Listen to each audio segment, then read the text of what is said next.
ഒരു കിഡിലും കാഴ്ച കാണിച്ചായിരുന്നു ഗൈസ്.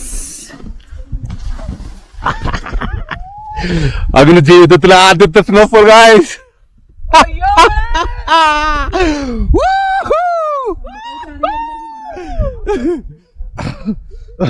ഇന്ന് ഞങ്ങൾ ഇറങ്ങാൻ പോവായിരുന്നു. ഞങ്ങൾ ഡിസെന്റ് ആയിരുന്നു.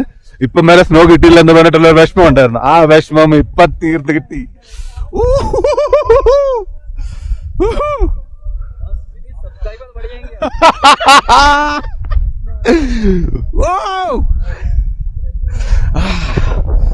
കുറച്ചും കൂടെ മുകളിൽ പോയിട്ട് നമുക്ക് നോക്കാം. നിൽക്കാൻ പറ്റില്ല, തണുപ്പത്ത് ഭയങ്കര തണുപ്പാണ്.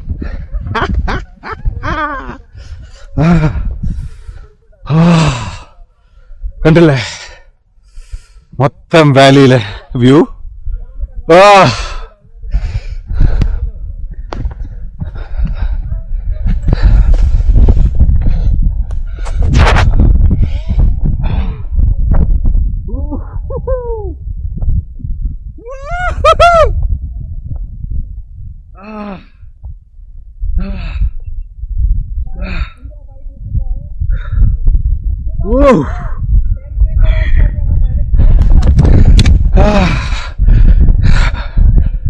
കണ്ടില്ലേ ഇന്നലെ മൊത്തം ബ്രൗണായി കണ്ട സ്ഥലമാണ്. ഇന്ന് കണ്ടില്ലേ ഒരു സ്നോഫോൾ ദൂരത്തിലാണ്. ടെമ്പറേച്ചർ ഇപ്പൊ ഓൾമോസ്റ്റ് ഒരു -10 ഉണ്ടാവും. പക്ഷെ എക്സൈറ്റ്മെന്റ് കാരണം തോന്നുന്നില്ല.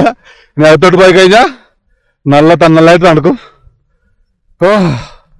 ഞങ്ങളിപ്പം ഒരു അരമണിക്കൂറിൽ ഇറങ്ങാൻ നിൽക്കുകയായിരുന്നു. അപ്പോഴാണ് ഈ വ്യൂ. ഈ മൊത്തം ട്രിപ്പ് ആക്ച്വലി അങ്ങനെ സഫലമായി. നിങ്ങൾ പറയാറുണ്ട് 3 ദിവസമായിട്ട് സ്നോ കിട്ടിയില്ല എന്ന്. കണ്ടില്ല, സ്നോഫോൾ തന്നെ കിട്ടി. നമ്മൾ ഇന്നലെ കണ്ട അതേ ലേക്ക് സ്നോഫോൾ തുടങ്ങിയപ്പോ ബ്യൂട്ടിഫുൾ ആയി. നോക്കി ഞങ്ങള് എക്സിറ്റ് ആവുന്നുണ്ട്. ഇവിടെ ഞങ്ങൾ പോകുന്നത് തിരിച്ച് എല്ലാവരും പോഞ്ചൊക്കെ ഇട്ട്. പക്ഷെ ഇപ്പോഴും സ്നോഫോൾ ആവുന്നുണ്ട്. First experience in snow. അപ്പൊ ഗൈസ് നമ്മൾ കണ്ട ബ്രഹ്മത്താളിൽ നിന്ന് ട്രക്ക് തുടങ്ങി പറകി നന്ദാദേവിയുടെ അമ്പലം. ഇവിടുന്നാണ് നമ്മളുടെ ട്രക്ക്. ഇനിയിപ്പം തേലാണ്ടി ടോപ്പിലോട്ട് നമ്മൾ ചെയ്യാൻ പോകുന്നത്. തേലാണ്ടി ടോപ്പിൽ നമുക്ക് പോയി ഓൾമോസ്റ്റ് ഒരു മണിക്കൂർ വെയിറ്റ് ചെയ്യേണ്ടി വരും. मंदिर है और यहाँ से माँ नंदा देवी जी का एक ट्रेल है, रास्ता है कैलाश के लिए. और कैलाश जाते समय माँ नंदा देवी जी वो एक ब्रह्मासुर जिसको ब्रह्मा जी ने वरदान दिया था वो असुर मिला यहाँ पर माँ नंदा देवी जी को. और जो असुर मिला तो माँ नंदा देवी के साथ उसकी बहुत लड़ाई हुई, बहुत ज़्यादा. और तो असुर भी जो है ब्रह्मा जी का वरदान था उसको.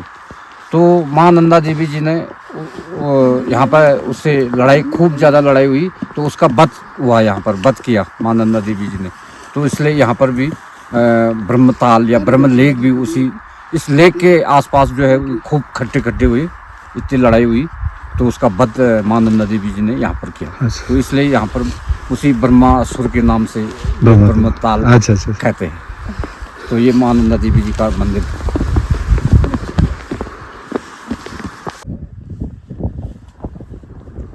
ഇപ്പൊ ഞാൻ സ്നോ വീണുകൊണ്ടിരിക്കുകയാണ്. അപ്പൊ ഇതിൽ അസെൻഡ് ചെയ്യാൻ ഇച്ചിരി ബുദ്ധിമുട്ടായിരിക്കും. അപ്പൊ ഞങ്ങള് ഇവിടുത്തെ ഹയസ്റ്റ് പീക്ക് ഞാൻ തേലാണ്ടി ടോപ്പിലോട്ട് പോയിട്ട് ഞങ്ങൾ അവിടെ കുറച്ച് നേരം റെസ്റ്റ് ചെയ്യും. റെസ്റ്റ് ചെയ്തിട്ട് സ്നോ ഫോൾ കുറയാൻ വേണ്ടി നിൽക്കും. സ്നോഫോൾ കുറഞ്ഞു വേണ്ടിയിട്ട് വേണം നിങ്ങൾക്ക് പിന്നെ അവിടുന്ന് ഡിസെൻറ്റ് സ്റ്റാർട്ട് ചെയ്യാൻ വേണ്ടിയിട്ട്.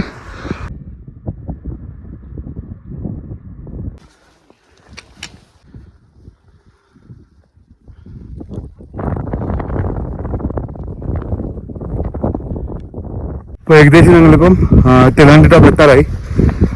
ഇത്തിരി അസെൻഡ് ഈ വഴിയിൽ നാട്ടിൽ മൊത്തം സ്നോ ആണ്. ആൾക്കാർ പോകുന്നുണ്ട്, നമ്മളുടെ ഗ്രൂപ്പ്. ഇപ്പൊ ഇന്ന് രാവിലെ ഈ ട്രെയിനിൽ ഞങ്ങൾ മാത്രമേ ഉള്ളൂ. അപ്പം സ്നോ ഞങ്ങൾ തന്നെയാണ് വെട്ടി പോകണം. അപ്പം ഇതൊരു എന്താ പറയുക, ഇത് നല്ല എക്സ്പീരിയൻസ് ആണ്. Never experience before snowfall. അപ്പം ഇനിയും കുറച്ച് നേരം അവിടെ പോയിട്ട് തിരുവനന്തപുരം ഡ്രോപ്പിൽ പോയിട്ട് നമുക്ക് നിൽക്കാം, അവിടെ പോയി വീഡിയോ ഉണ്ടാക്കാം.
ട്രക്ക് ഏകദേശം കയ്യാറായി.